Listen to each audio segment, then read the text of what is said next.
எல்லாருக்கும் நமஸ்காரம். ஸ்ரீமன் நாராயணியத்தில் 69வது தசகத்தில் இன்னைக்கு 6லிருந்து 11 ஸ்லோகம் வரைக்கும் கற்றுக்க போகிறோம்.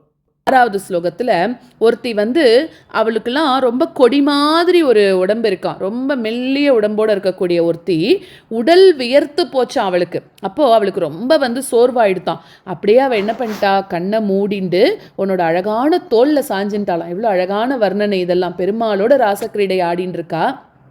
அப்படி ஆடி ஆடி அவளுக்கு என்ன ஆயிடுத்து, ரொம்ப சோர்ந்து போய் பெருமாள் தோல்லையே சாஞ்சின்ட்டாளாம். அதுக்கப்புறம் இன்னொருத்தி என்ன பண்ணுறான்னா, அந்த சந்தன நான் பெருமாள் சந்தனம் பூசிட்டு வந்திருக்காருன்னு சொன்னோம் இல்லையா, அப்படி இருக்கக்கூடிய அந்த சந்தன வாசனையோடு இருக்கக்கூடிய உன்னோட கையை முகந்து பார்க்கக்கூடிய பாவனையில் அப்படியே அவிழ்ந்த கூந்தலோட மெய் சிலிர்க்கும்படி அவளுக்கே அவள் என்ன பண்ணுறானே தெரியாமல் உன்னோட கைக்கு முத்தமிட்டுட்டா ஒரு கோபிகை அப்படின்னு சொல்கிறது 6வது ஸ்லோகம். அடுத்தது 7வது ஸ்லோகத்தில் என்ன பண்ணுறா, இன்னொருத்தி குண்டலங்கள் அசைஞ்ச அவளோட கன்னத்தை உன்னோட கன்னத்தோட பதிய வச்சுட்டாளாம்.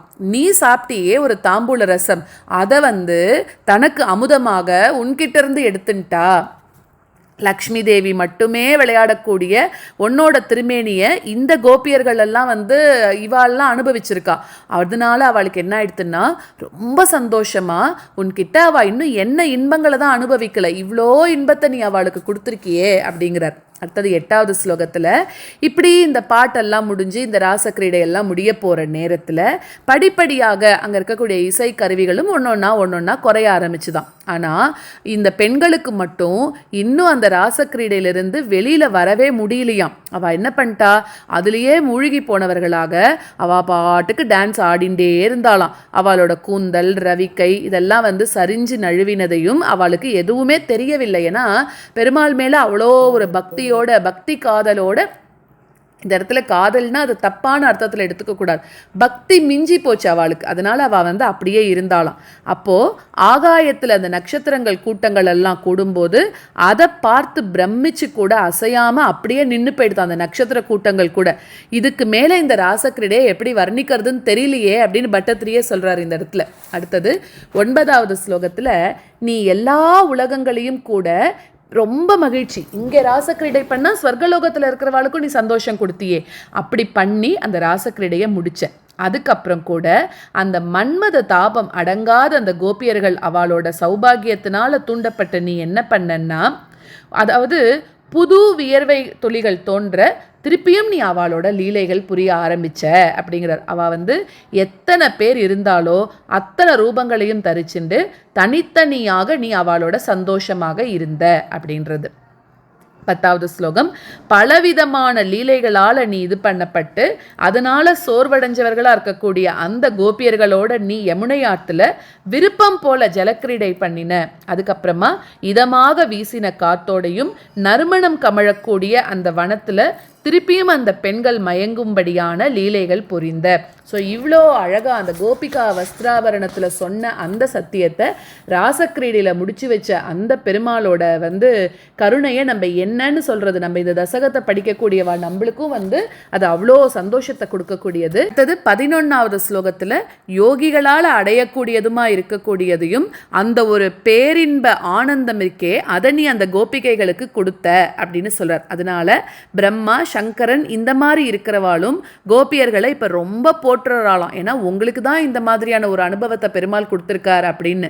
ஸோ பக்தர்களால் மட்டுமே தெரிஞ்சுக்கக்கூடிய வடிவோடு இருக்கக்கூடிய நீ தான் என்னோட நோயிலிருந்து காக்கணும் அப்படின்னு சொல்றார். ஸ்வின்ன சன்ன தனு வல்லரி ததனு காபி நாம பசு பாங்கனா காந்தம் அம்சம் அவலம்பதேஸ்ம தவ தாந்திபார முகுலேக்ஷனா காச்சிதா சலித குந்தலா நவ படீர சார கண சௌரபம் வஞ்சனேன தவ சஞ்சுசும்ப புஜமஞ்சிதோரு புலகாங்குரா ஸ்வின்ன சன்னதனு வல்லரி ததனு காபி நாம பசுபாங்கனா காந்தமம் சமவலம்பதே ஸ்ம தவ தாந்தி பார முகுலேக்ஷனா ஸ்வின்ன சன்னதனு வல்லரி ததனு காபி நாம பசுபாங்கனா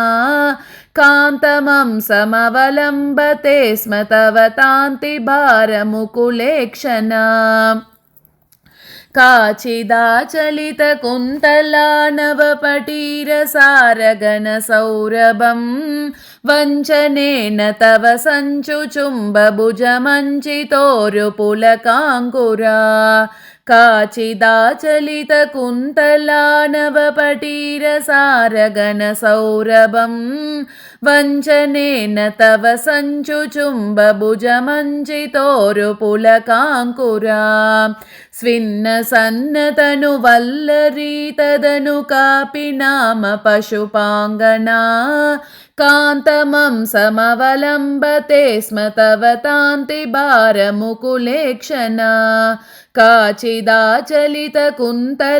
नवपटीरसारगणसौरभं वञ्चनेन तव सञ्चुचुम्बभुजमञ्चितोरुपुलकाङ्कुरा स्विन्नसन्नतनुवल्लरी तदनु कापि नाम पशुपाङ्गना कान्तमं समवलम्बते स्म तव तान्तिभारमुकुलेक्षणा काचिदाचलितकुन्तला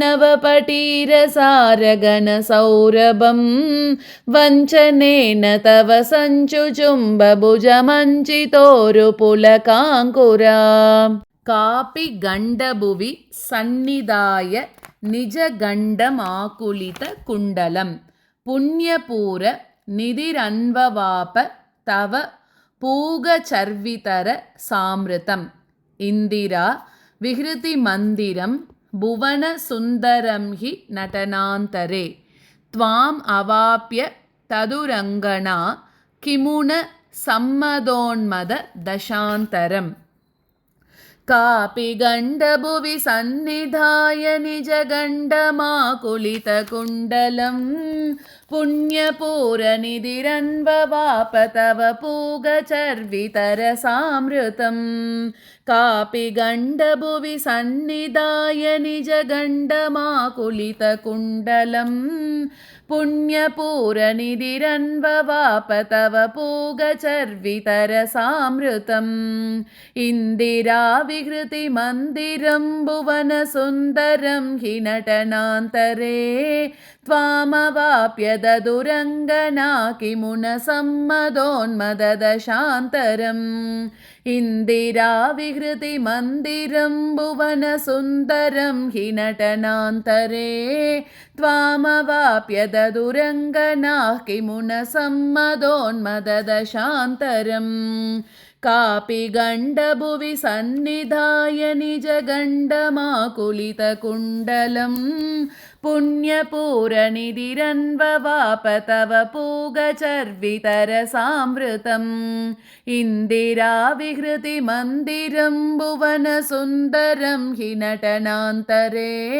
त्वामवाप्य ददुरङ्गना किमुन सम्मदोन्मददशान्तरम् कापि गण्डभुवि सन्निधाय निजगण्डमाकुलितकुण्डलं पुण्यपूरनिधिरन्ववाप तव पूगचर्वितरसामृतम् इन्दिरा विहृतिमन्दिरं भुवनसुन्दरं हि नटनान्तरे त्वामवाप्य ददुरङ्गना किमुन सम्मदोन्मददशान्तरम् गानमीश विरतं क्रमेण किल वाद्यमेलनम् उपारतं ब्रह्मसम्मद रसाकुलसदसि केवलं ननृतुरङ्गनाः नाविदन्नपि च नीविकां किमपि कुन्तलीमपि च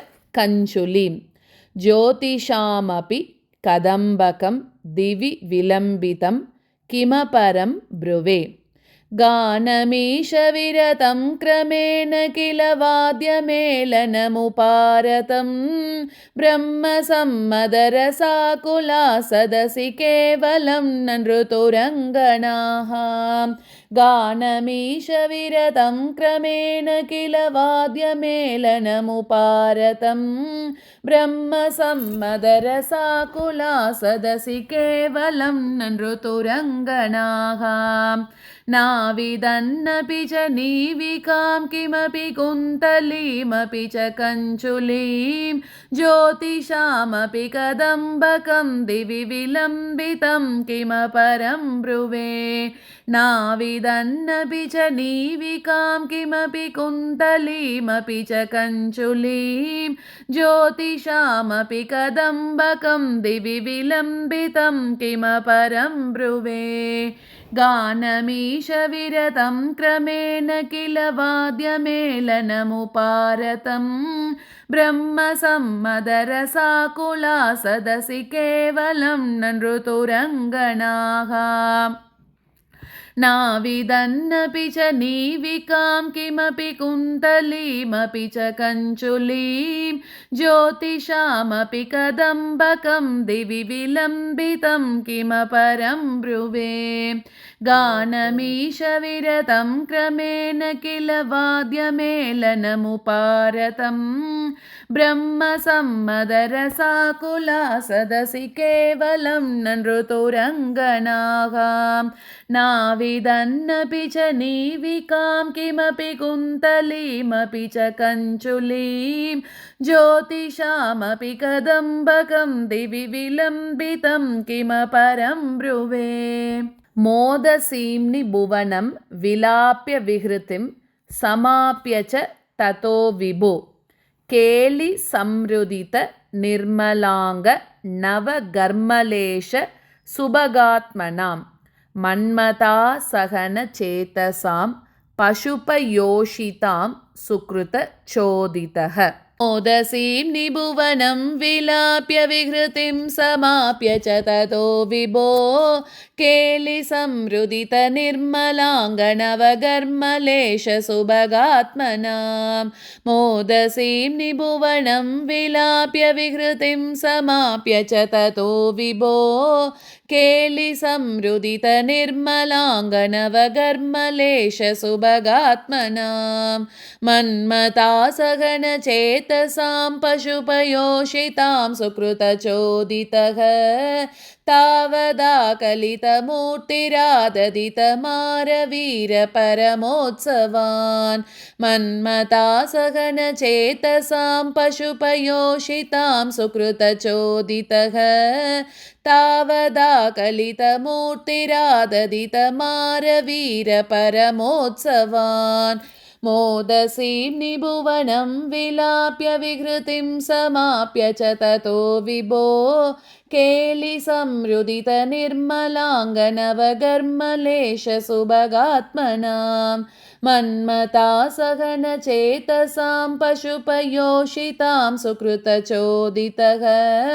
तावदाकलितमूर्तिराददितमारवीरपरमोत्सवान् मोदसीम्नि भुवनं विलाप्य विहृतिं समाप्य च ततो विभो केलि संरुदित निर्मलाङ्गनवगर्मलेश सुभगात्मनां मन्मथा सहन चेतसां पशुपयोषितां सुकृतचोदितः तावदाकलितमूर्तिराददितमारवीरपरमोत्सवान् केलिभेद परिलोलिताभिरतिलालिताभिरबलालिभिः स्वैरमीशननु सूरजापयसि चारुनाम विहृतिं व्यदाः काननेऽपि च विसारि शीतलकिशोर मारुत मनोहरे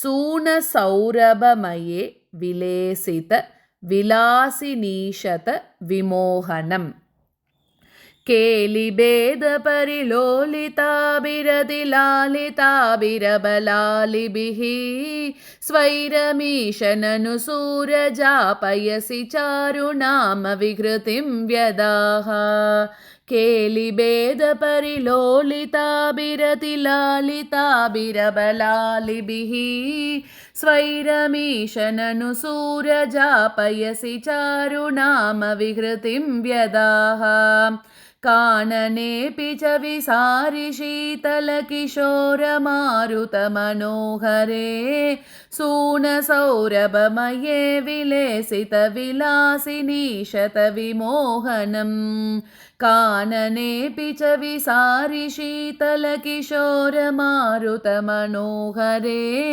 सूनसौरभमये विलेसितविलासिनीशतविमोहनम् केलिभेदपरिलोलिताभिरतिलालिताभिरबलालिभिः स्वैरमीशननुसूरजापयसि चारुनामविकृतिं व्यदाः काननेऽपि च विसारि शीतलकिशोरमारुतमनोहरे सूनसौरभमये विलेसितविलासिनीशतविमोहनम् केलिभेदपरिलोलिताभिरतिलालिताभिरबलालिभिः स्वैरमीशननुसूरजापयसि चारुनामविकृतिं व्यदाः काननेऽपि च विसारि शीतलकिशोरमारुतमनोहरे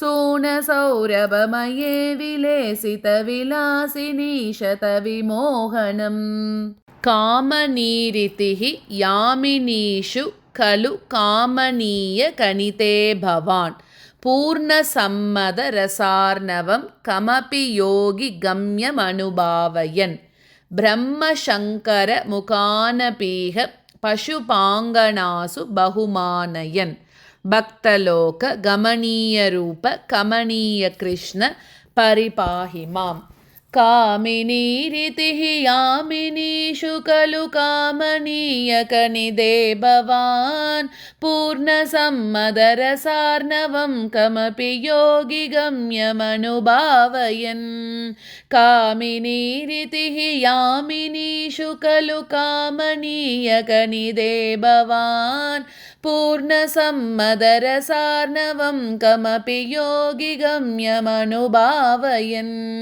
ब्रह्मशङ्करमुखानपीह पशुपाङ्गनासु बहुमानयन् भक्तलोकगमनीयरूपकमनीयकृष्ण परिपाहि माम् ब्रह्मशङ्करमुखानपीह पशुपाङ्गनासु बहुमानयन् भक्तलोकगमनीयरूपकमनीयकृष्ण परिपाहि माम् कामिनीरितिः यामिनीषु खलु कामनीयकनिदे भवान् पूर्णसम्मदरसार्णवं कमपि योगि गम्यमनुभावयन् ब्रह्मशङ्करमुखानपीह पशुपाङ्गनासु बहुमानयन् भक्तलोकगमनीयरूपकमनीयकृष्ण परिपाहि माम्